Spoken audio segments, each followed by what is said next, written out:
الذين اصطفى أما بعد قال الله تعالى وما أرسلناك إلا مبشرا ونذيرا حضرات گرامی میں اس بزم گلبہار میں سیرت نبی صلی اللہ علیہ وسلم کے متعلق کچھ عرض کرنا چاہتا ہوں اس امید کے ساتھ کہ میری باتوں کو غور سنا جائے۔ جب اسلام فاران کی چوٹی سے پھیلنا شروع ہوا اور آپ صلی اللہ علیہ وسلم اپنے روزے سے دنیا والوں کو منور کرنے لگے تو باطل پرستوں میں کلبلی مچ گئی اور ساری قوت و طاقت دل و دماغ پورے اسلام کو بجانے میں صرف کرنے لگے۔ راستے میں کانٹے بچھا کر پتھروں سے دبا کر تپتی ہوئی زمین پر سلا کر آگ کے انگاروں پر لٹا کر پھانسی کے بندوں پر چڑھا کر دربار اجاڑ کر پیارے رسول صلی اللہ علیہ وسلم کی آواز کو دبانے کی کوشش کرنے لگے، مگر حق کی آواز روز بروز بڑھتی جا رہی تھی۔ حضرات سرسات میں محرم کا مہینہ ہے، مکہ کے تمام لیڈروں نے مل کر ایک میٹنگ کی۔ ابو جہل نے پوری قوم کو للکارا، اے بنی العرب جس کو ہم بچے کا کھیل سمجھ رہے تھے وہ آج ہمارے دین اور عزت و آبرو کے لیے طوفان بن چکا ہے۔ جس دین کا چرچا محمد کر رہے تھے اس کے ماننے والوں کی تعداد روز بروز بڑھتی جا رہی ہے، ہمارے خداؤں کی توہین کی جا رہی ہے، جھٹلایا اور جھٹلایا جا رہا ہے۔ اس لیے آج کے بعد اب پوری طاقت سے آگے بڑھو ورنہ وہ دن کو نہیں کہ مکہ سے دلی پاروں کے نکلنا پڑے گا۔ ابو جہل کی تقریر نے پوری قوم کو بتا دیا، طرح کی تدبیریں پیش کی گئی۔ بڑی دیر کے بعد یہ وزارت تدبیر پاس ہوئی کہ محمد اور ان کے ماننے والوں کا بالکل بائیکاٹ کر دیا جائے، اسے بڑی دفرو سلام و کلام بالکل بند کر دیا جائے۔ چنانچہ ایک عہد نامہ لکھ کر خانہ کعبہ کی دیوار پر لگا دیا گیا۔ یہ پوری قوم کا فیصلہ تھا، اس کے خلاف کرنے کا کسی کو اختیار نہ تھا، کسی کی مجال نہ تھی۔ مسلمانوں کو شیر ابی طالب میں بند کر دیا گیا، راستے تک پہرے بچھا دیے گئے۔ مسلمانوں میں بچے بوڑھے جوان عورتیں سب تھی۔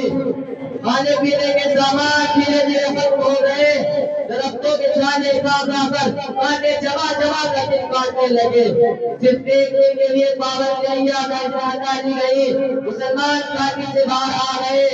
کپڑے پھٹ گئے، آنکھیں دھس گئی، قدم برقرار رہے تھے۔ حضرات گرامی قربان جائیے مسلمانوں پر جن کی زبان پر کوئی شکایت نہ تھی، مسلمانوں کی خستہ حالت دیکھ کر کفار کہتا لگا رہے تھے اور یہ کہہ رہے تھے کہ اے مسلمانوں جو تو اپنے آباء و اجداد کا دین چھوڑ کر ہلاک و برباد ہو رہے ہو، تو ابھی محمد کا ساتھ چھوڑ دو، ہم تم پر سے ساری پابندیاں ہٹا لیں گے۔ مگر مسلمانوں نے جواب دیا اے کفار سن لو، ہم حق پا چکے ہیں، ہم دربار محمد میں اقرار محمد کر چکے ہیں، ہم پر اسرار محمد بن چکے ہیں، انوار محمدی سے ہم فیضیاب ہو چکے ہیں،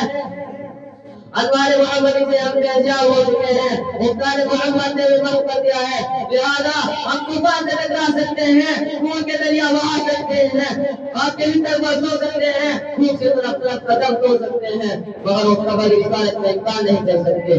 اس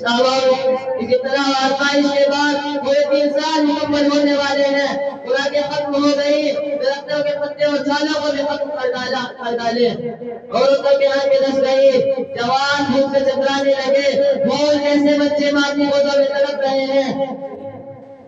بھول جیسے بچے ماں کی گودوں میں تڑپ رہے ہیں۔ اس گھاٹی کا سب سے چھوٹا بچہ عقیل اچانک آپ اور اپنی امی سے کہتا ہے ماں میں بھوک سے مر جاؤں گا، اس کو بچا لو ورنہ میں مر جاؤں گا۔ ماں کا سجدہ بندن ٹوٹ گیا، وہ بے تحاشا اپنا سر زمین پہ پٹکنے لگتی ہے، سر بچ جاتا ہے، لوگ اسے سنبھالتے ہیں اور وہ کہتی رہتی ہے اس کو چھوڑ دو، میں اپنے رب کی جگہ سے پہلے مرنا چاہتی ہوں۔ دنیا والوں ذرا سوچو کیسی سنگین بھری تھی، کتنا بھیانک منظر تھا، مگر رسول کی باتوں سے وہ نہ موڑا۔ آج ہم بھی تو اپنے رسول کی باتوں کو اپنے رسول کی غلامی کا دعویٰ کرتے ہیں، اس لیے سن لیجئے اگر ہم نماز پڑھتے ہیں، اگر ہم نماز پڑھتے ہیں، روزہ رکھتے ہیں، حج ادا کرتے ہیں، زکوٰۃ دیتے ہیں، تو واقعی ہم اپنے دعوے سچے ہیں، ایسا ہمارا دعویٰ واقعی بےکار۔ پہلے مسجدیں تھی کچی تو پکے تھے نمازی، پہلے مسجدیں تھی کچی تو پکے تھے نمازی، آج مسجدیں ہیں پکی تو کچے ہیں نمازی۔